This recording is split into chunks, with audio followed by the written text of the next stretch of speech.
Hey guys, Mr. Surplus Nut, bringing another part to the series of videos on surplus rifles and maintaining them. And we left off cleaning the K31, or lubing it up, maintaining it. We left off over here at the butt end. Okay, just put a liberal amount, man. Don't worry about it. You know, if it shines like that, if you see that glow, that means that thing is lubed up. You see that? Okay, you can even, I'm saying this oil will not hurt it if you get it in the stock. It can blend in really good with your Febreze or the Pledge. It's not gonna hurt it. You wanna completely take care of all your metal parts. Okay, that's the receiver right there. Look how nice that looks. It looks like a brand new rebluing. See that? Just put it everywhere. These rifles will last you a lifetime if you take care of them. Lube it up. You know, I'm not going to remove the bolt, but you want to also pull the bolt out and lube that up. You know, the lugs, your ejector claw, everything. And it will look really, really nice. Now this rifle, it's completely, all the metal, it's completely taken care of. Okay, that's the K31 Schmidt-Rubin. All the serial numbers match on this rifle. I have, on all these guns, I have a video for each one. So just, you know, subscribe to my channel, look up my videos. Okay, but basically now this K31 is completely done. See that how nice it looks, all with that film of oil on it. It just makes the bluing a whole lot nicer, man. Okay, a whole lot nicer.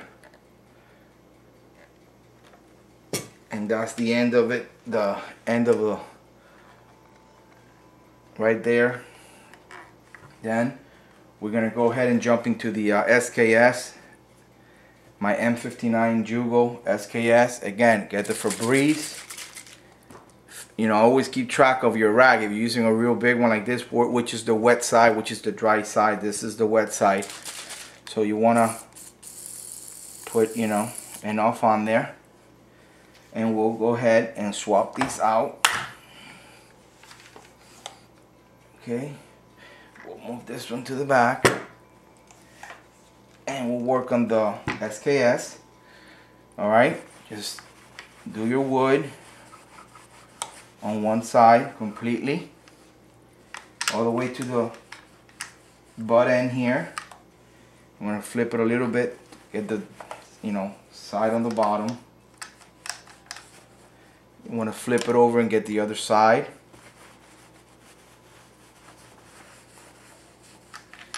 I do this, like I'm saying, depending on when I pull them out of the safe. If I see, it'll tell you, the rifle will speak to you. It'll tell you if he needs it, you know, if it's in need of maintenance, like, you know, as far as the wood goes. If you don't have a nice, you know, shine on the gloss of your furnishing, the wood, you know, it'll let you know. The rifle will let you know. So just be very liberal on the stock.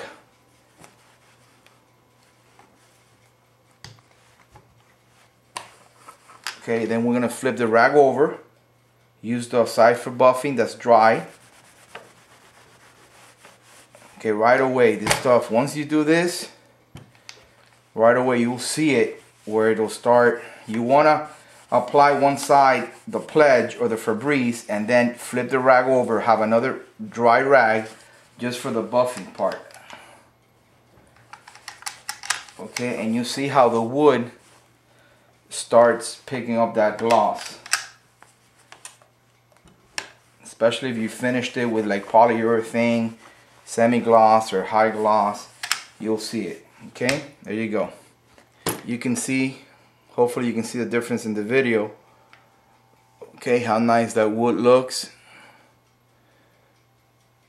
Just by adding the Febreze, look at that. That gloss. Okay, then after that's done, the wood is taken care of. Make sure you keep track of which is your wet side of the rag, the polishing side, and you jump into your little rag with the oil. Make sure you never run out of this little Hopi's 9 oil, man, because it's not really expensive, and you can, you know, always use it for anything. Wow, this thing is so wet now that my fingers here are getting... Again, this will not hurt the wood. See how I got it on my fingers? That's how thick this oil and so much how it protects. It doesn't matter if you grip the wood. Okay, so we're gonna start off by this end right here on this one. Gotta make sure we do the bayonet. You guys are gonna see the difference once this stuff starts getting really wet.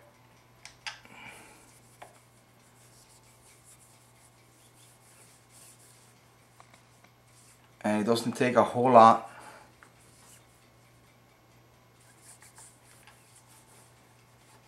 Just go, you know, that's why I use this small rag, because you can kind of like put it like this on your 4 fingers and just work it everywhere. See? Just move it around. Move it around. That oil that's on that rag is going to stick to that metal right away. Flip it around. Okay, do the opposite side. You can tell right away, you can see how the metal picks it up, because you see it, you know, like it starts to shine once the oil starts going on that metal.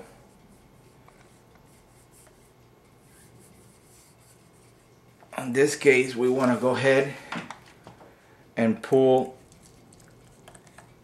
the bayonet a little bit.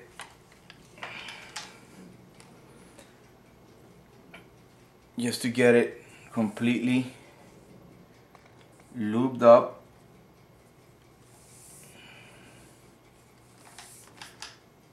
And then just put it back. Okay, now the whole front here, it's nice and lubed, it's shiny, looking really good. Now we're gonna move to the receiver part. Okay, you want to go ahead and start applying this stuff. Oh man, it's looking nice. I can't see this, my guns with the metal like needing lubrication and oil, you know, for protection. Okay, let's put a little bit more on there. Nice and wet. Okay. Again, the rear leaf sight, bring it up. Make sure you get it in there.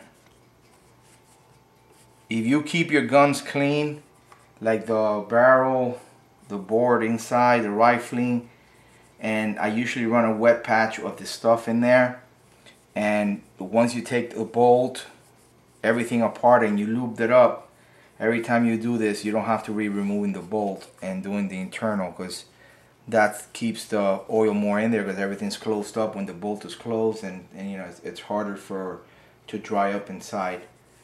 So that's the top right there, the receiver cover. Bolt, everything's nice and shiny, really glossy because of the oil. Okay, then we're gonna flip it over, and we're gonna do the trigger guard and the mag. Okay, open the mag.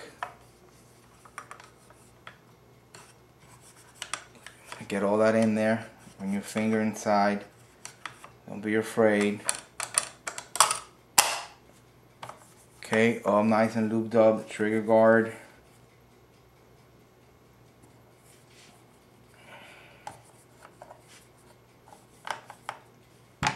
Okay. We're gonna do the end of the butt stock.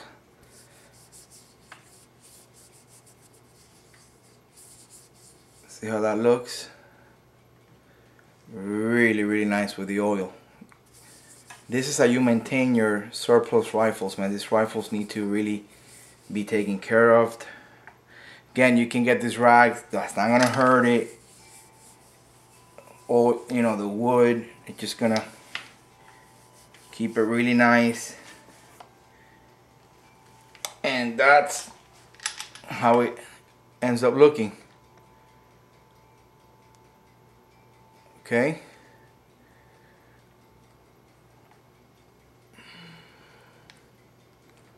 Nice lube job. The bottom.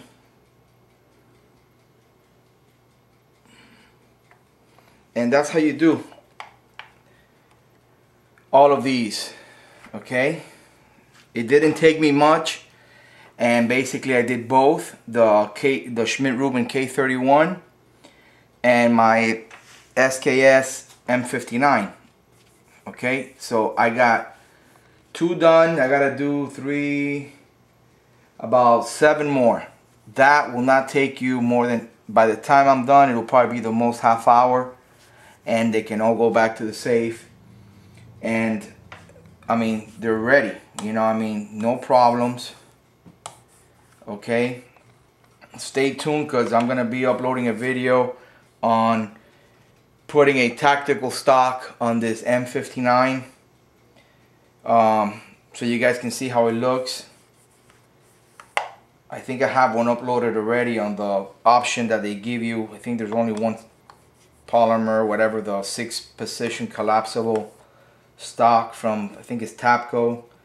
Well, I'm gonna make a video on disassembling this M59 Jugo SKS and putting that tactical stock on it, even though eventually we'll go back to its original wood stock. Okay, I like to keep it all original. The on the SKS, keeping it surplus. And that's it, man. You know, I mean, it doesn't take much. Now look at this rag. I don't know if you guys can you remember the color, how it was before, how it turns out. That's usually how it gets. If you start off with a white piece, and that's fine. Don't worry about it. This little thing now, I put it away. I don't know what happened to the old one I was using, but it holds the oil, and it takes a lot less when I gotta re-wet it to redo it. Okay, I'm gonna be doing all this to all the guns, all the rifles, and I hope you guys enjoy the videos. That's all you gotta do, and they will last you a lifetime. Mr. Surplus now out. Subscribe to my channel. Tell your buddies about my channel, and I really appreciate it, guys. Have a good one.